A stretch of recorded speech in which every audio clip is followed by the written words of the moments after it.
人类社会如同一个大家庭，我们共用一个空间，分享空气、食物和水。确实如此，地球上所有的生命都是环环相扣的，生活在同一个家庭里。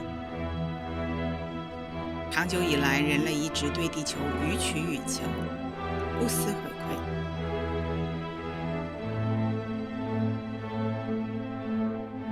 固然地球有一定的自我修复的能力，但是当今地球的现状已经到了一个关键时刻，人类必须主动积极的思考，拿出全心全力，为我们的未来采取行动。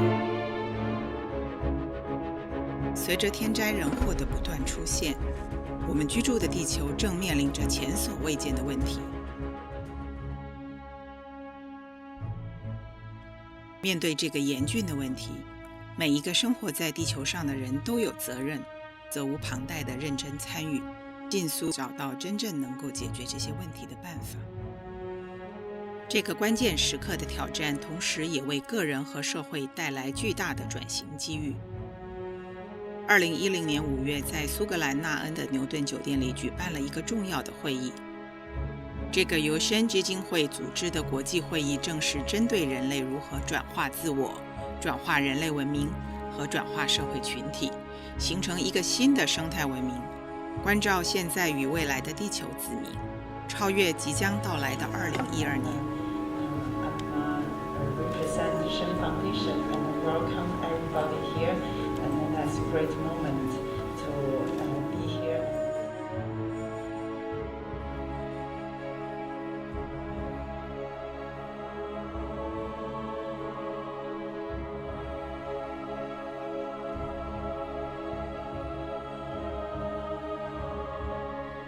大会的举办明确提出4个目标。首先，提出对于这个生态文明的愿景；其次，对于这个新生态文明里公民们应有的基本素质形成共识。第3个目标是设法讨论出这个未来文明应有的重点框架。最后，探讨如何各尽其力，共同建构这个未来的人类新文明社会。超越2012国际会议在5月17日开幕。首先由来自世界各地的有关专家共同发表对于2012年所代表的挑战与机遇的各种观点，针对2012年的意义与重要性深入探究。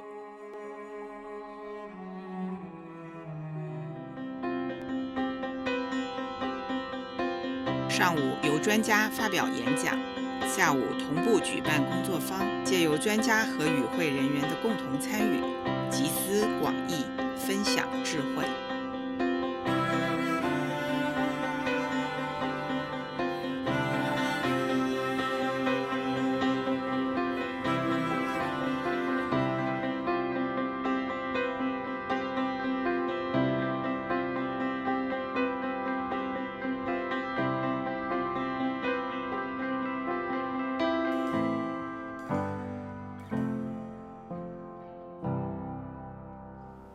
Even though 2012 is a very specific date which causes a lot of curiosity, it causes a lot of questions, and it is also causing some anxiety, I want to speak about the far bigger picture of 2012. I want to speak about what that is representing and why.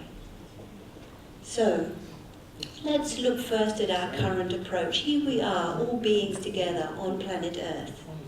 It's the one thing we all share. Our presence here is so universal, and yet it's the one thing that we don't all subscribe to. So our current approach on Earth deals with separation, it deals with borders, it deals with lots of different laws, it deals with segregation and separation, but very rarely does our presence, our provision for humanity, deal with our universality, what is unified, what we share, what is similar. Would we say that our stewardship of the planet so far in this last 5,000 years has been successful? The reason I say the last 5,000 years is there's been previous civilizations before that time, always in 5,125 year segments. We're talking about this period that we're in now. Would we say that the way we are living on Earth right now in today's time is the optimal expression of what's possible?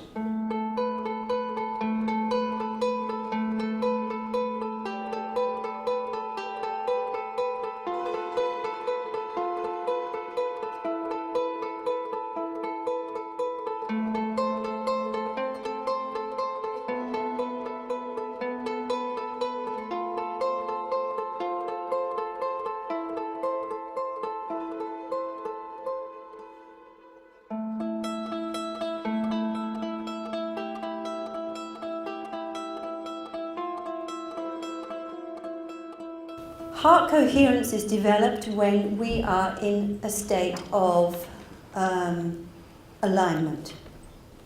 Alignment comes, in my parlance, in my language, my understanding, through allowing that which is universal to move through you in the moment and reveal itself through your being. So your being is like a transmitter station for what is universal. So this technology measures your ability to do that. That is actually measuring your physiological indicators which tell us whether your heart and your brain are in coherence, and that can only happen when your being is in coherence. I want you all to close your eyes too, and I want you all to send Margaret your appreciation and your gratitude and your encouragement and your goodwill. You're holding her in full coherence now.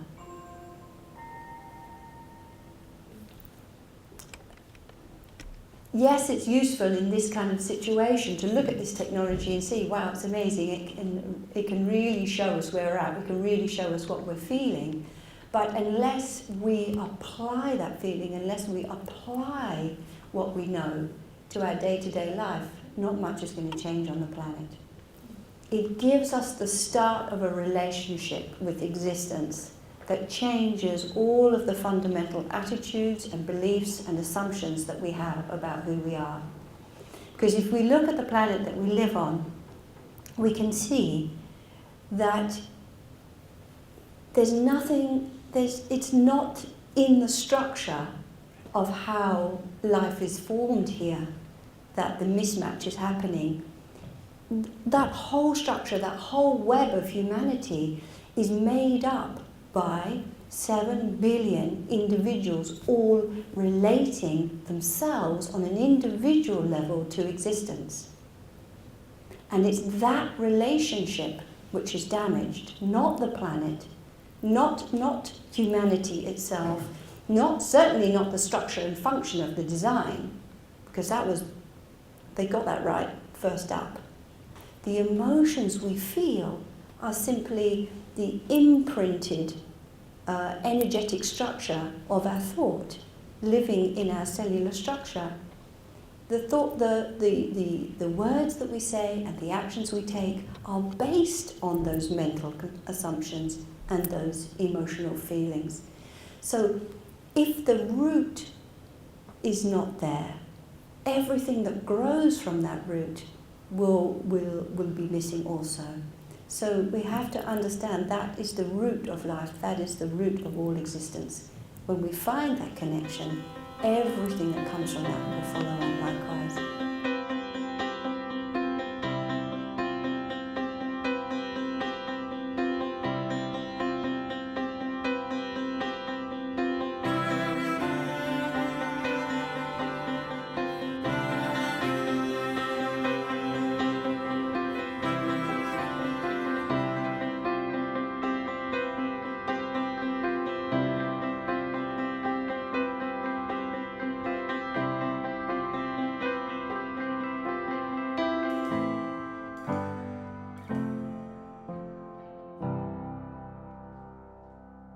What 2012 means, what the phenomenon is, what it doesn't mean. It's not, there's no point in being needlessly scared. Now there's any point in ignoring impending danger, and I'd like to help sort out the one from the other. Mayan prophecy and contemporary solar physics, both pointing to 2012 as a year of tremendous importance And what he said was he thought that 2012 would be the birth of a new era, and like any other birth, it would bring joy and blood and pain. So the stormiest period, or one of the two stormiest periods ever recorded on the face of the sun, coincided with one of the stormiest periods ever recorded on the face of the earth. Maybe there's a connection. What I believe is the most important report of the 21st century. The National Academy of Sciences found that our electrical power grid that supplies electricity to just about every home, business, and institution in the world is gravely vulnerable to these solar blasts. That up to 130 million Americans alone, just Americans, could be without electricity for months or years if we get hit by a solar blast of the type that can issue from the sun. But the next likely time for that, the next red zone, the next time we really have to go on red alert for this, is late 2012. The solar climax of late 2012, early 2013. That's when the sun will be at its most active, and that's when the likelihood of the biggest blasts, they will come. Whether they're big enough and whether they hit the earth, we don't know. But it's certainly something to prepare for. Just take one moment and reflect on the enormity of what the damage would be for civilization to be without electricity for months or years. It's unfathomable. Some people said there's a pole shift going on where magnetically the North Pole would move south and the South Pole would move north. Apparently this happens every 70,000 years or so, scientists believe. The consensus of the scientists was that we are set up for a really, really large event, as they call it, in 2012. And we're moving toward the climax of 2012, where the sunstorms are going to be fierce. The magnetic field is open. Fierce storms are coming, and the National Academy of Sciences has said that our power grid is vulnerable, is lying there waiting to be shorted out. Whenever the global ecosystem has been challenged with a new injection of energy by some evolutionary development or by an impact of a comet or an asteroid, it develops. Evolution leaps. We proceed faster. After the chaos comes a period of rebuilding and greater organization than ever before. So ultimately things will work out just fine. It's very difficult to make this kind of change, but it's absolutely necessary. And remember, the next climax of solar storms, the next red zone for these storms hitting us, knocking out the power grid, is 2012. Late 2012, early 2013.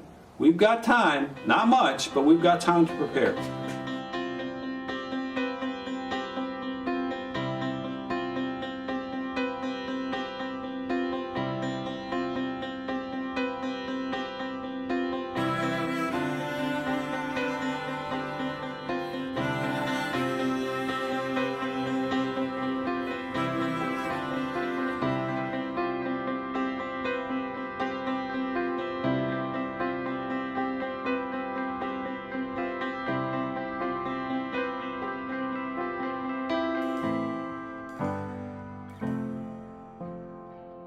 We have an old world that is in decline and a new world that's coming into being.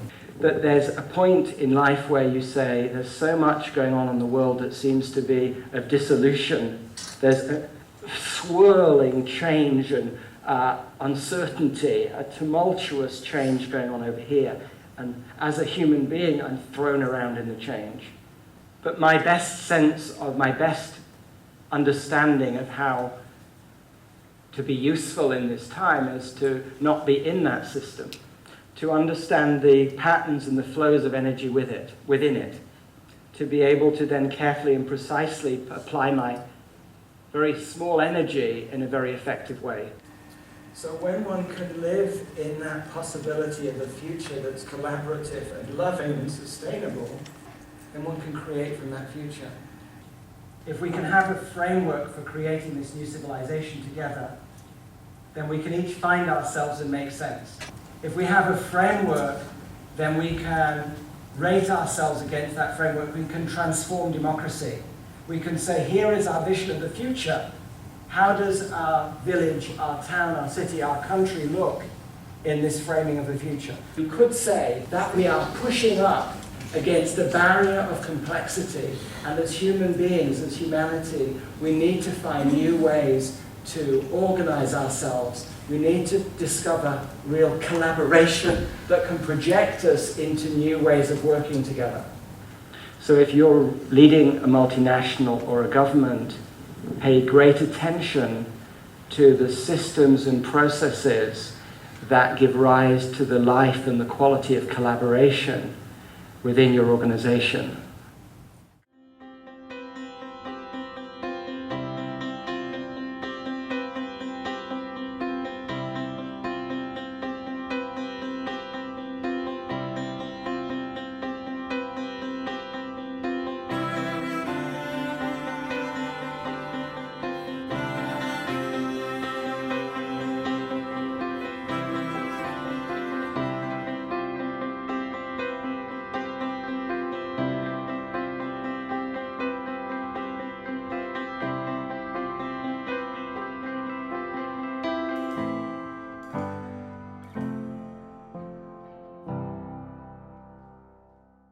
Next year it was 2009, began the bombing in Gaza. This is the spot that I was saying in the Dead Sea, just there before the border. But what I'm talking about now is building a place here. There's also one area where Israelis and Palestinians can arrive without checkpoints and permits. And there, in the Judean desert, and they're not inspiring. And if we want people to start connecting on the heart level, we have to open the heart. And for me, I know that I get my heart opened in an inspiring place where I feel Mama, I feel Pachamama, I feel the earth. Beautiful work that's done in Tamera involves creating trust and transparency in community. They have an incredible tool called the Forum, which happens every day in this community, which is actually a space for people to get up and show themselves and share their darkest sides and their right, whatever, and to get reflections from the community. But most important, to see that actually what they're sharing is very common, and actually there is a historical story about it.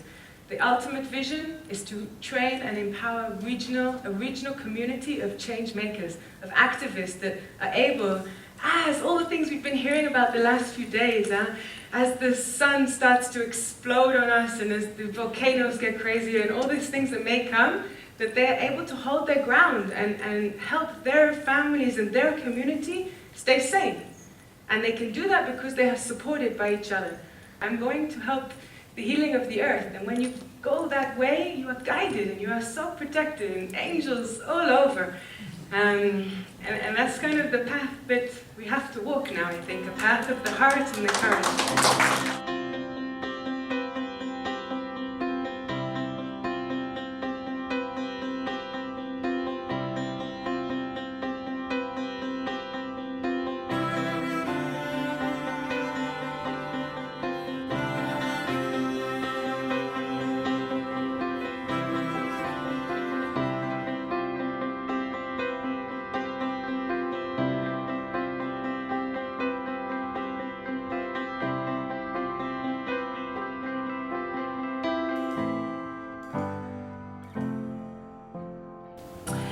The transition town network doesn't mean that it has to be a transition town, a town per se. It can be a village, a forest, an island, or a neighborhood. It is based on the concept of being a grassroots, a community-led initiative. It is very much a party and not a protest march. And with the help of the internet, it spread all over. It got interest from all over the world, and by now there are more than 300 official transition initiatives around the world and several thousand that are working on it. And the positive solution we're seeking is the solution to the twin drivers of peak oil and climate change. We try to inspire and encourage and support and train people to do something, individuals to get a chance to do something.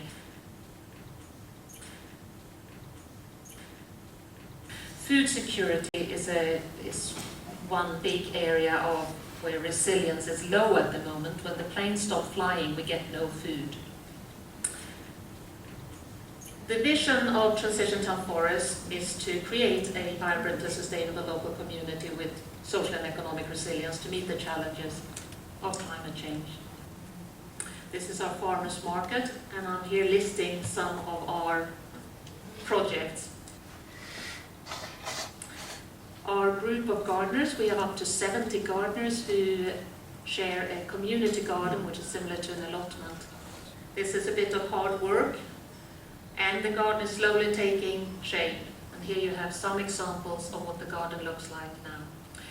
We decided to do round pods instead of square allotments, very much to honor the edge in between everything. It has become a true community space where people work together. We have a vermiculturist group that is worms. That's composting with the help of tiger worms, which creates much richer compost, which we can then use in the garden. We have other plans for how to use it as well. I think that everyone can act in some capacity, be it that you help out at the farmers market, be it that you travel the world and give lectures, or be it that you just bring your children down to an allotment.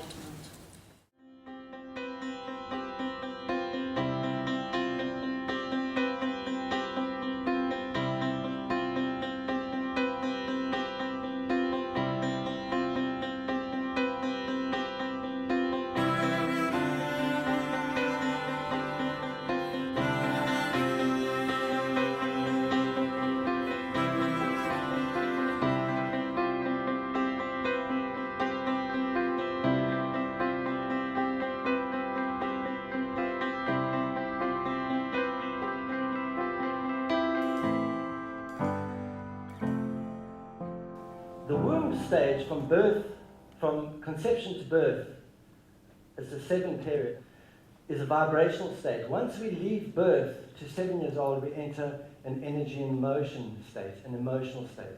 And we accept that children are emotional beings. This goes on until about 21. At 21, we have a big party, right? We have our 21st, and the 21st is celebrated just as it was in indigenous communities. It's celebrated because by the time we're 21, we have arrived. And by arriving, what we have done is we have brought in with us something, which in this work we call imprinting. This is a very interesting, this pathway of awareness. The pathway of awareness is deliberate. Anything that's unfamiliar to me in my experience will not cause me to run. It will cause me to stand in the space and discern. Anger is a different sort of energy. Anger unconsciously, anger is like friction. In our own lives, there is no expression for anger. Now, most of us can't see where our anger is. It's very simple if you want to look at your life and see where your anger is, because it's not going to be visible until we have developed felt perception. We don't have insight. We can't see in. We only have outsight.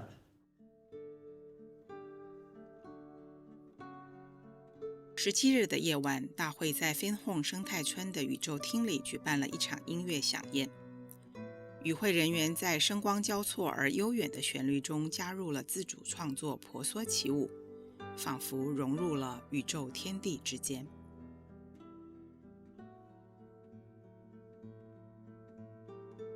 18日的大会主轴是探讨新人类文明的生活方式，针对世界各地生态村的现有结构与做法，描绘未来人类合作共存应有的生存面貌。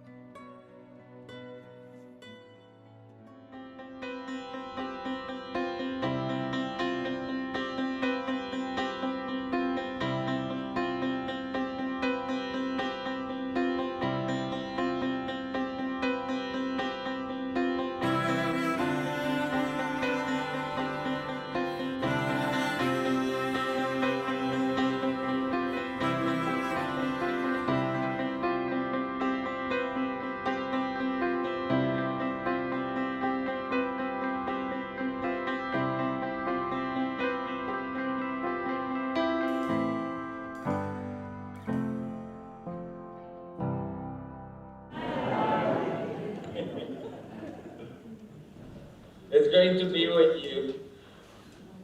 And I really am excited to share this with you. So each circle has its own perspective. It's individual, but each circle is part of the whole structure. What you call the physical world is 0.000001% of what's there. And my God, we spend a lot of time concentrating on that one. And while we do, we completely, pun intended, space out the 99.99999% of what's there. This quote is directly out of the book Gravitation.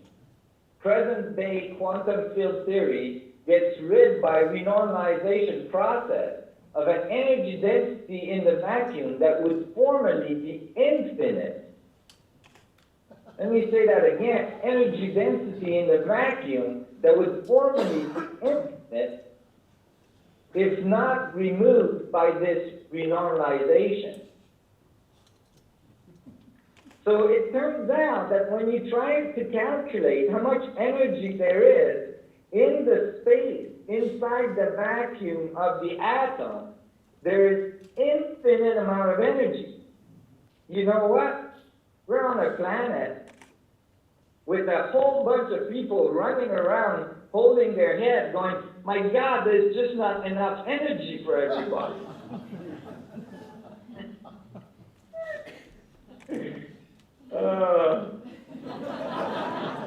That a centimeter cube of space, if you click again, even renormalized, has a density of 10 to the 93 grams per centimeter cube. 10 with 93 zero. You know, that's a lot. I don't know if you all notice in your bank account when you add a zero, things improve very rapidly. Well, imagine if you had 50 zeros and you're still adding them all the way to 10 to the 93. How much is that? It's hard to visualize. Let me give you an example. Let's click again. Let's take a centimeter cube of space and put all of the stars in the universe in it. Every single one we see with the Hubble. We see billions of galaxies. Each galaxy has billions of stars. And more stars are much, much, much larger than our sun. So it's important to remember that. And that we're all, in a way, part of everybody else. And so we're all choosing, in a way, this level of evolution. So we have to choose a different one. And we can choose it individually and have an impact on the whole. And so that's what's important, is a large part of my message, is that we are connected, and we have to realize that we're both being influenced by the environment, meaning by the morphogenic field of all societies on Earth. Most influence comes from the societies on Earth because it's the largest gravitational field we're in, because we're close to it, the surface. The influence changes if you're in the solar system or if you're in the galaxy, but that's another story. This actually is an analog to conscious evolution. Conscious evolution is actually literally becoming aware of a larger fractal structure, of a larger scale. For instance, to become morphogenically linked to the gravitational field of our solar system or our galaxy. And that's what I call becoming a galactic being.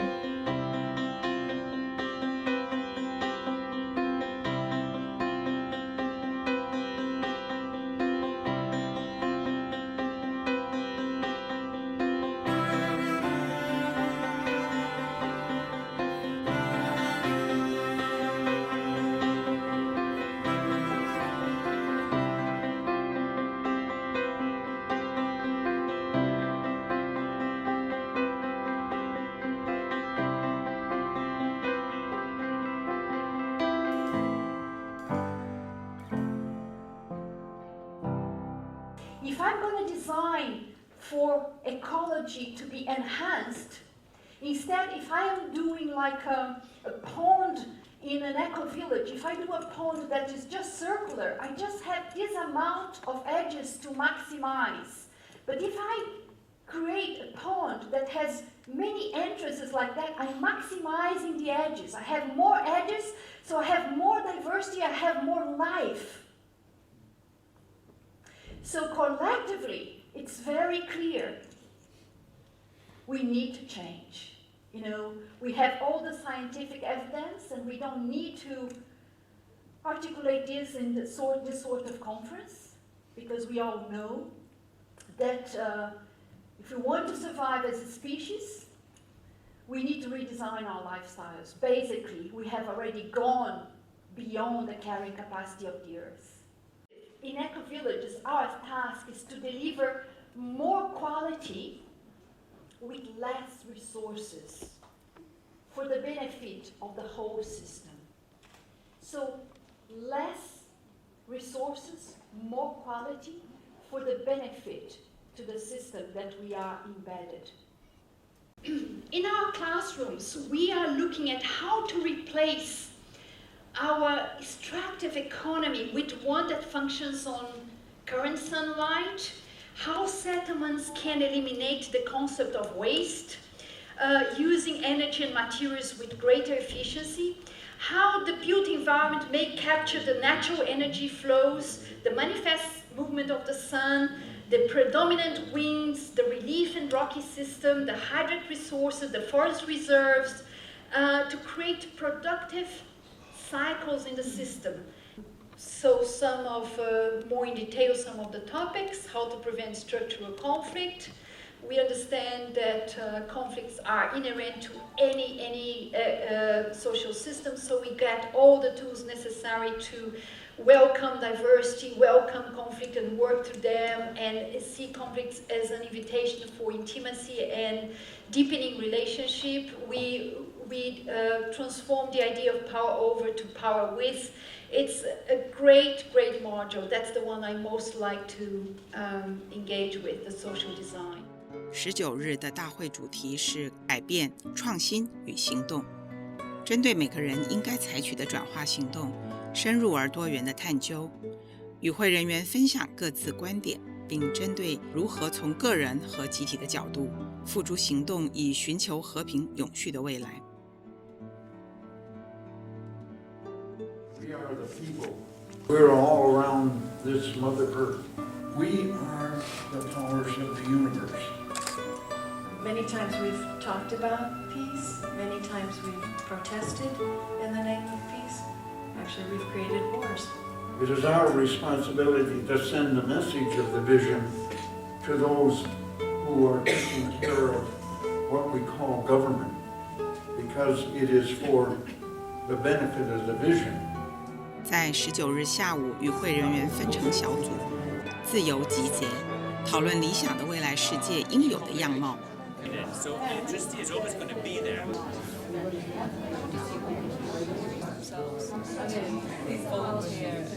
所有与会者在自主发动组织的工作坊中热烈地分享各自的热情、见解和创意。If they suffer from a coronary heart attack, somebody might have to do resuscitation.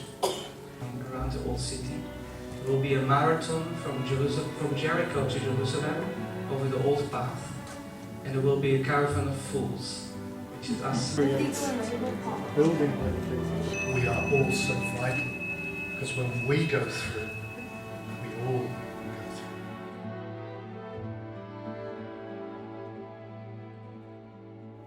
holding the earth. 大会最后由神基金会的郭碧松博士总结。If we are part of the divine spirit, and then we can change.